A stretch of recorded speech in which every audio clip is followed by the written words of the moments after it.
మనం ఒక photography travelling గానీ, టెంపుల్స్ గానీ వెళ్ళినప్పుడు ఫోటోగ్రఫీ ఎలా తీయాలి అంటే, మీరు యూట్యూబ్‌లో ట్రావెల్స్ గురించి సంబంధించిన ఆహ్, వీడియోలుంటాయి. అవి చూడొచ్చు. లేకపోతే ఇన్‌స్టాగ్రామ్‌లో గూడా ఉంటాయి.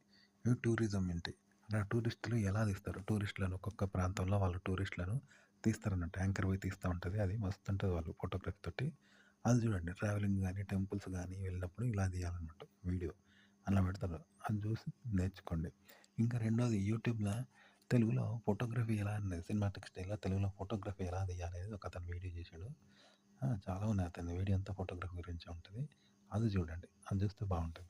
ఇక నా సజెషన్ ఏందంటే, ఇప్పుడు మనం ఫోటోగ్రఫీ ఎలా తీయాలంటే, ఇప్పుడు ఒక ఊరున్నది. ఇప్పుడు మనం ఒక ఇల్లుని తీస్తే ఏం చేస్తాం? మనం ఒక్కరమే ఉండి ఒక ఇల్లుని తీస్తాం. ఇంకో ఇల్లు దగ్గర ఇంకో ఇల్లుని తీస్తాం.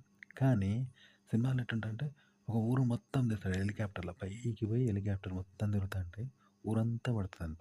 100 ఇళ్ళుంటాయి ఊర్లో, 1000 ఇళ్ళుంటాయి. అదంతా పైకి పోయి హెలికాప్టర్‌లో తిరుగుతాంటంట. అంటే ఒక్కొక్క ఇల్లు తీయడు వాడిగ. టోటల్ ఊరంతా కలిపి ఒక్కిళ్ళనే మొత్తం పడతాంటది దానికి. అట్లా తిరుగుతాంటది. చూసినావా? పైకెళ్ళి తిరుగుతాంటాయి. మన ఒక్కిళ్ళుని తిప్పితే ఎట్లుంటదో, అట్లా ఊరంతా పడతాంటది దానికి పైకెళ్ళి. హెలికాప్టర్ మీదకెళ్ళి తిప్పితే. కోటి ఇండ్లుంటాయి. అవన్నీ పడతాయి కదా! హెలికాప్టర్ మీదకెళ్ళి షూట్ చేస్తా ఉంటారు. అగో ఆ విధంగా అది దృష్టిలో పెట్టుకొని మీరు ఒక్కిల్లు తీసినా సరే, మొత్తం హెలికాప్టరు పైకెళ్ళి ఒక్కొక్కిల్లు ఎట్లా తీస్తాడో పైకెళ్ళి ఆ విధంగా తీయండి. ఆ ఒక్కిల్లుని కూడా. ఆ విధంగా తీసుకుంటూ పోండి. అంతేగాని ఒక్కిల్లు మీరొక్కరు అన్నట్టు కాకుండా పైకెళ్ళి కోటిండ్లలో ఇదొక ఇల్లనుకోండి. కోటిళ్ళని తీస్తున్న కెమెరా ఇది. ఒక్క ఇల్లునే తీస్తలేను. అప్పుడు ఎలా తీస్తావు? ఆ విధంగా తీసుకుంటూ పో. నో అలా తీయాలి ఫోటోగ్రఫీ. ట్రావెల్స్ పోయినప్పుడు, టెంపుల్స్ పోయినప్పుడు వీడియో ఎలా తీయాలి అంటే, ఇప్పుడు మనం ఒక ఊరికి కార్‌లో పోతున్నామనుకో కెమెరా ఆన్ చేసి, పోతూ ఉంటే స్టార్ట్ అయితాం కావాలని.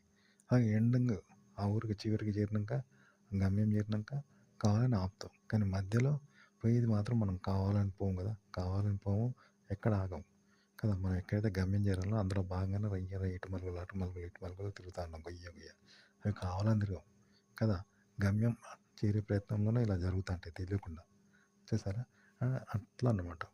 అగో మనం కెమెరా గూడా ఈ స్టార్టింగ్ కావాలని గాకుండా, వద్దని ఎండ్ గాకుండా మధ్యలో ఈ గమ్యం చేరే ప్రయత్నంలో ఎలా అయితే కదులుతా ఉంటామో, మలుపులు తిరుగుతాయో అలా ఉండాలంట కెమెరా. అంతేగాని కావాలని తీయొద్దు. ఆ! కావాలని అది పడొద్దనమాట. మనం ఒక ప్రయాణం పోతుంటే మధ్యలో రైళ్ళు, బస్సులు ఏవేవో పోతుంటాయి. మనకనవసరం గదా! అవి మనకనవసరం, మనకవే అనవసరం. పోతూనే ఉంటాయి గదా! అట్లనే తీయడం అలా తీయాలి. కెమెరా మీరు తీస్తున్న దృశ్యం అలా ఉండాలనమాట. టెంపుల్స్, ట్రావెల్స్‌లో వీడియోలు తీయాలంటే రోడ్డు మీద వెళ్తుంటే కుక్కలు మొరుగుతాయి. కానీ మనం పట్టించుకోం గదా! కుక్కలు మొరుగుతుంటే మనం పట్టించుకుంటామా? పట్టించుకోం. అవి మనల్ని చూసి మొరిగాయి. అందరిని చూసి మొరుగుతుంటాయి గదా! వాటిని పట్టించుకోం. అవి మనల్ని చూసుకొని మొరుగుతలేవు. అందరిని మొరుగుతాయి. చూసి మొరుగుతాయి ఒక్కొక్కరిని పేరు పేరు. అందరిని చూసి మొరుగుతాయి గదా! కాబట్టి వాటిని మనం పట్టించుకోం. వాళ్ళని మాత్రమే చూసి మొరిగాయి. అందరిని చూసి మొరుగుతాయి గదా!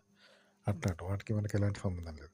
అట్లా మీరు తీస్తున్న వీడియోకు మీకు సంబంధం లేదు. మీ వీడియోలో పడుతున్న దానికి మీకు సంబంధం లేదు.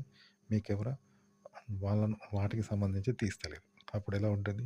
అలా ఉండాలంటుంది ఆడ తీసే విధానం. అలాగే మనం ట్రావెల్స్, టెంపుల్స్ ట్రావెలింగ్ చేసినప్పుడు ఫోటోగ్రఫీలు ఉండాలంటే రైల్లో పోతుంటే బయటున్న చెట్లు, గుట్టలు కదిలినట్టు కనబడుతది.